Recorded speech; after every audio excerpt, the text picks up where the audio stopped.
সমস্ত পরিবারের সাথে আমরা সমবেদনা আমরা জ্ঞাপন করছি।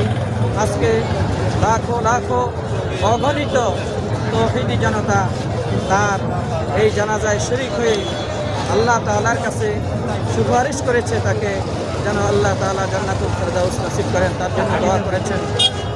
তার মা এবং তার বাবাকে আজকে জানাই সেই লাখো মোবারকবাদ।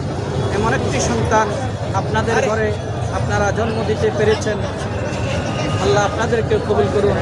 এবং তার ছোট শিশু, যেই শিশু আজকে সারা বাংলাদেশের সকল জনতার কাছে আমানত রেখে গেছে, আল্লাহ তাআলা এই হাদির মনের যত ন্যাক আশা আছে সমস্ত ন্যাক আশাগুলো আল্লাহ তাআলা পূরণ করুন।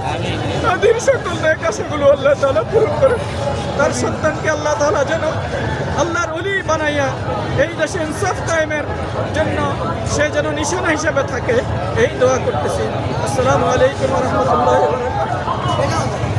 আমি এক্ষেত্রে বলতে চাই যে আজকের এই ঐতিহাসিক জানাজা, যেটি আমরা বাংলাদেশের ইতিহাসের মধ্যে বলতে পারি একটি অবিস্মরণীয় গল্প। হাদি বাংলাদেশের স্বাধীনতা এবং সার্বভৌমত্বের অকুতোভয় এক সংগ্রামী মহানায়ক ছিলেন, যিনি ঢাকা ৮ আসন থেকে নির্বাচনের জন্য প্রস্তুতি নিচ্ছিলেন, পোস্টার ছাড়া, ব্যানার ছাড়া, শুধুমাত্র নিজের ভালোবাসা এবং হ্যান্ডবিলের পুঁজি দিয়ে। তিনি 18 তারিখে এই মর্মে এক পোস্ট দিয়েছিলেন, আমার আজকে পোস্টার আর ব্যানার ছেড়ার কোনো চিন্তা নেই, আমি আমার ভালোবাসা এবং হ্যান্ডবিল নিয়ে এই রাস্তায় আছি। এই হাদি ভাই বাংলাদেশের ইতিহাসের মধ্যে এক নতুন চমক সৃষ্টি করে দিয়ে গেছেন। এই হাদি এখন বাংলাদেশের অপর নাম হয়ে উঠেছে। বাংলাদেশ মানে হাদি, হাদি মানেই বাংলাদেশ। খুনিরা আজকে দেখছে যারা বাংলাদেশ থেকে হাদিকে অপসারণের জন্য, হাদিকে সরিয়ে দেওয়ার জন্য চেষ্টা করেছিল, তাদের এই অপচেষ্টা ব্যর্থ হয়েছে এবং বাংলাদেশের মধ্যে হাদির মতো এমন দেশপ্রেমিক মহানায়ককে শেষ করার অপচেষ্টার মাধ্যমে এই বাংলাদেশের মধ্যে লাখো এবং কোটি হাদিকে তারা সৃষ্টি করে দিয়েছে। এবং আমরা আশা করি বাংলাদেশের মধ্যে ইনসাফকে প্রতিষ্ঠিত করার জন্য, ভারতের আগ্রাসন বিরোধী চেতনাকে প্রতিষ্ঠিত করার জন্য এবং জুলুম বিরোধী চেতনাকে প্রতিষ্ঠিত করার জন্য যেই হাদি সংগ্রাম শুরু করেছিলেন, আজকে সেই সংগ্রামে হাদি আর একা নন। আজকে হাদি তার মৃত্যুর মাধ্যমে এবং তার কোরবানির মাধ্যমে এই দেশের মধ্যে লক্ষ কোটি এমন হাদিকে তৈরি করেছেন, যারা হাদির অসমাপ্ত স্বপ্নকে পূর্ণ করার জন্য হাদির মতোই জীবন দিতেও প্রস্তুত আছে। এই জন্য আমরা আশা করি আগামীর বাংলাদেশের মধ্যে আর কোনো জালিম স্ট্যাবল হতে পারবে না, আগামীর বাংলাদেশের মধ্যে আর কোনো খুনি স্ট্যাবল হতে পারবে না, আগামীর বাংলাদেশের মধ্যে আর কোনো স্বৈরাচারের প্রেতাত্মারা আর স্ট্যাবল হতে পারবে না, আগামীর বাংলাদেশের মধ্যে ইনসাফকে ঠেকাবে এমন কোনো অপশক্তি এই বাংলাদেশের মধ্যে হাদির জানাজা পরবর্তী এই দেশের মধ্যে আর জন্ম নিতে পারবে না। এই জন্য আমরা আমাদের শহীদ হাদি ভাইয়ের বিদেহী আত্মার মাগফিরাত এবং জান্নাতুল ফেরদাউসের উঁচু মাকাম যেন আল্লাহ তাআলা দান করেন, এই জন্য মহান রবের দরবারে জানাজা পরবর্তী এই লাখো জনতার এই মিছিল থেকে এই কায়মনোবাক্যে দোয়া করছি। এবং আমরা ইন্টারিম সহ বর্তমানে প্রশাসনে জানা আছে তাদের কাছে এই জোর দাবি জানাচ্ছি, হাদির খুনি পৃথিবীর যেই প্রান্তেই থাকুক না কেন, শেখ মুজিবের খুনিকে যেভাবে আনা হয়েছে, হাদির খুনিকেও যেন সেইভাবেই অনতিবিলম্বে ইন্টারপলের সহযোগিতা নিয়ে হলেও বাংলাদেশের আদালতে উপস্থিত করে প্রকাশ্যে তার ফাঁসি যেন কার্যকর করা হয়।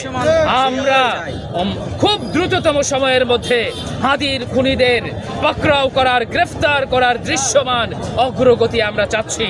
এবং আমি বাংলাদেশ কল্যাণ রাষ্ট্র পরিষদ বাংলাদেশের সভাপতি হিসাবে, জাতীয় উলামা মাশায়েখ আইম্মা পরিষদের কেন্দ্রীয় দায়িত্বশীল হিসাবে, হেফাজতে ইসলাম বাংলাদেশের যাত্রাবাড়ি থানার সিনিয়র সভাপতি হিসাবে আমি বাংলাদেশের আপামার জনসাধারণের কাছে অনুরোধ জানাচ্ছি, আর কোনোভাবে আমরা কালক্ষেপণ সহ্য করব না। হাদির মতো বিপ্লবের অগ্রনায়কদের যদি এমন পরিণতি আমাদের এই বাংলাদেশে দেখতে হয়, জুলাই পরবর্তী বাংলাদেশে, তাহলে আমরা আসন্ন নির্বাচনের আগেই এই ব্যর্থ ইন্টারিমকে ক্ষমতা থেকে টেনে নামিয়ে দেব। জুলাই বিপ্লবীদের রক্তের ওপর যাদের মসনদ দাঁড়িয়েছে, সেই মসনদের মধ্যে বসে যদি হাদির মতো এমন বিপ্লবী বাংলাদেশি যোদ্ধাদের বিচার করার মতো তাদের ক্ষমতা না হয়, সক্ষমতা না হয়, আমরা তাদেরকে আর ক্ষমতার মসনদে দেখতে চাই না। আমরা নতুন কোনো বিপ্লবী সরকার গঠন করে, বিপ্লবী গার্ড গঠন করে আমরা এই বিপ্লবী যোদ্ধাদের বিচার আমরা এই বাংলাদেশের জমিনের মধ্যে বাংলাদেশের ছাত্র জনতাকে সঙ্গে নিয়ে আমরা করবই করব ইনশাআল্লাহ।